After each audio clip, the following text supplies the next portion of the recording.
Queridos amigos cibernautas, ya estamos en la sección de Primero la Palabra, en donde como cada viernes le doy la más cordial de las bienvenidas al profesor Antonio Álvarez, que nos tiene un tema muy interesante. Profesor, ¿cómo se encuentra el día de hoy? Contento, mi amigo, de estar con usted y con todo el público de Ánimo Laguna, Epicentro TV. Por supuesto, y en este día nos tiene el tema horario 996, tema muy interesante. Sí, ni tanto que queme al santo, ni tanto que no le alumbre. Es un dicho mexicano lleno de sabiduría. Dicen que los dichos de los viejitos son evangelios chiquitos, y la gente mayor en México repite mucho eso de que ni tanto que queme al santo, ni tanto que no le alumbre. Por supuesto se refiere al fuego de una veladora o de una vela que se pone ante la imagen sagrada de la Virgen o de un santo o de Cristo mismo en la Grey católica. Muy poquito, que casi ni se note, pues no está bien, pero un exceso, pues que quema al santo, ¿no? Sí, claro, demasiado. Entonces, pero eso tiene que ver con la vida misma. Tanto se peca por defecto, por escasez, por ausencia, por carestía, como por exceso, por un abuso, por pasarnos. A ver, tenemos la palabra trabajo. Cuando pensamos en trabajo, algunos de inmediato se sienten incómodos, la pereza les gana, piensan en explotación, piensan en jornadas largas, extremas, extenuantes de trabajo. Y otros, en cambio, lo piensan como una oportunidad de servicio, como también la maravillosa experiencia del autodescubrimiento. El autodescubrimiento que tiene que ver con poner al día nuestro potencial en contacto con los demás y para los demás.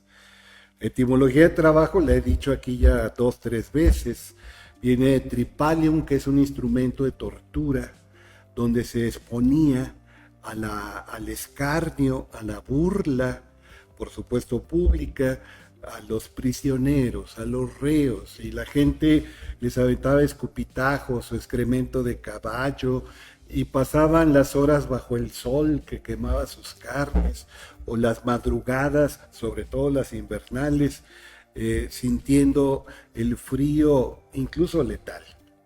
Y ahí quedaban atados, sometidos a la befa, al escarnio, a la burla, los reos, en el tripalium. Etimología de tripalium, dicen los gringos, at first value. ¿Qué es eso? Se nota de inmediato 3 palos, 3 horcones. Después fue sustituido por un sistema de tablas, eso ya lo hemos hablado. En la Biblia, en el libro de Bereshit, el Génesis, viene que cuando Adán y Eva pecaron, fueron expulsados del paraíso, y eso implicó trabajo extenuante, agotador. Tenía que cultivar la tierra, ararla, prepararla, y le daba cardos y ortigas, aparte de lo que había sembrado, que muchas veces se malograba. Entonces viene el trabajo como una especie de maldición. Aparece en la Biblia como un castigo divino, claro, al pecado de Adán y Eva, que comieron del árbol prohibido. Pero también, como diría Sigmund Freud, las dos oportunidades para el florecimiento de nuestra humanidad de la mejor manera posible son a través del amor, contacto, relación, diálogo, encuentro, y a través del trabajo, realización, creatividad, crecimiento. Y no hay más, mi amigo Salvador. Y tiene toda la razón del mundo Gibran Jalil Gibran cuando dice que el trabajo es amor hecho presencia. Porque se trabaja por aquellos a quienes se ama, y también se ama a aquellos por quienes se trabaja. El trabajo es el amor en acción. Esto lo dice Gibran Jalil Gibran, el poeta libanés, en su libro más famoso, El Profeta. Bueno, pero yo empecé diciendo que ni tanto que queme al santo, ni tanto que no lo alumbre. Así es. Sin trabajo, pues no hay producción. Sin trabajo no hay bienes. Sin trabajo no hay servicio. Sin trabajo no hay oportunidad para crecer de manera individual y comunitaria. Sin trabajo hay escasez, y la escasez es la antesala del languidecer e incluso de la muerte. Pero también se puede incurrir en un exceso voluntario o un exceso impuesto.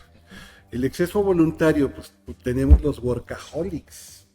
¿Qué es eso, workaholic? Aquel que quiere estar trabajando todo el tiempo y que incluso cuando lo obligan a tomar vacaciones no se desconecta. Está con un ojo al gato y otro al garabato. Se siente el ombligo del mundo, el centro del universo, y tontamente supone que sin él la compañía, la empresa, la institución no funciona. Son los workaholics. En Japón esto le llaman karoshi. Bueno, karoshi es una consecuencia del exceso de trabajo. Karoshi significa muerte por exceso de trabajo. Y está muy extendido en el mundo. Pero los workaholics, palabra híbrida que se usa sobre todo en el mundo anglosajón, como el karoshi, que viene de Asia y concretamente Japón, pues implica un esfuerzo personal, un trabajo autoimpuesto, excesivo, claro que sí, nada saludable, por supuesto, pero es porque la persona, el individuo, cree que es su deber hacerlo, e incluso sin que haya vigilancia, sin que nadie lo obligue, sin que haya ninguna compulsión, lo va a hacer. Estamos tan convencidos de que no valemos si no producimos, que hasta caemos en la autoexplotación. Esto nos lo dice en su libro Burnout Society, un filósofo sudcoreano que vive actualmente en Alemania, Chung-Hul Han. Pero también hay el trabajo de explotación, el trabajo impuesto, el trabajo que expolia, que por desgracia es muy común. Siempre se ha dado. Por supuesto que las condiciones en la mayor parte del mundo han mejorado, pero sigue habiendo excesos, abusos, sigue habiendo áreas de oportunidad, para usar ese lenguaje empresarial que tanto gusta a algunos capitalistas. Mire, actualmente, por ejemplo, en países en vías de desarrollo, incluso con población que viene de países ya muy desarrollados, que buscando mejores condiciones de vida, son engañados, se la creen, dejan su país bajo una promesa ilusoria, un engaño, y se van a trabajar lejos a otra nación, y cuando llegan a la otra nación se encuentran que el pago que les habían prometido nomás no, ni las condiciones laborales tampoco. Claro. Eso está pasando, lo dice la Organización Internacional del Trabajo, que depende de las Naciones Unidas, por ejemplo, con habitantes de la República Popular China. Muchos de ellos, viendo que estaba ya muy saturada el mercado en su propio país y la competencia era exacerbada, se fueron a trabajar a Indonesia. Y los que mejor ganan, aunque usted no lo crea, reciben $95 al mes. La mayoría llega a $40. Estamos hablando de habitantes de una potencia, la República Popular China, que ya superó a Alemania y a Japón. Es la segunda nación económicamente más rica por el monto de su producción. Claro está que también sigue siendo el país más poblado del mundo, aunque está a punto de ser rebasado ya por la India. La India va a rebasar a China en el grueso de la población. Ahora imagínese la situación de africanos o de países de Asia que tradicionalmente han vivido en pobreza. pues la situación de los empleados, los trabajadores, los obreros, los jornaleros es peor todavía. En Bangladesh, acordémonos, hace una década, un edificio donde había 8 fábricas, una empresa por piso, era de 8 pisos. El edificio se vino abajo. Y se había reportado una y otra vez, pero los respectivos empresarios y el gobierno no hicieron nada y murieron aproximadamente 1.200 personas. Y otro tanto sufrió lesiones graves como mutilaciones, pérdida de la vista, parálisis, Claro, sí. por el abuso de empresarios corruptos con un gobierno negligente, en contubernio con un gobierno negligente. Algunos capitalistas eran canadienses, por ejemplo, de la fábrica, esa ropa tan agradable de ver y tan cómoda de usar, una compañía como Joe Fresh, que es canadiense, que fabrica jeans y playeras y camisas de gran colorido, pues lo que los jornaleros de la maquiladora ganan centavos. Es ropa, hay que reconocerlo, barata, pero se mantiene el precio relativamente bajo por la explotación cruenta, ignominiosa, vergonzosa de los jornaleros. Entonces, comen fideos 2 veces al día, de cuando en cuando lo complementa con algo más, tienen que dormir en pequeños cuartos, se enfrentan el hacinamiento, no tienen dinero para mantener a su familia, tienen que ingeniársela, y todos tienen que trabajar horas extra, pero a cambio de centavos. Claro, un poco.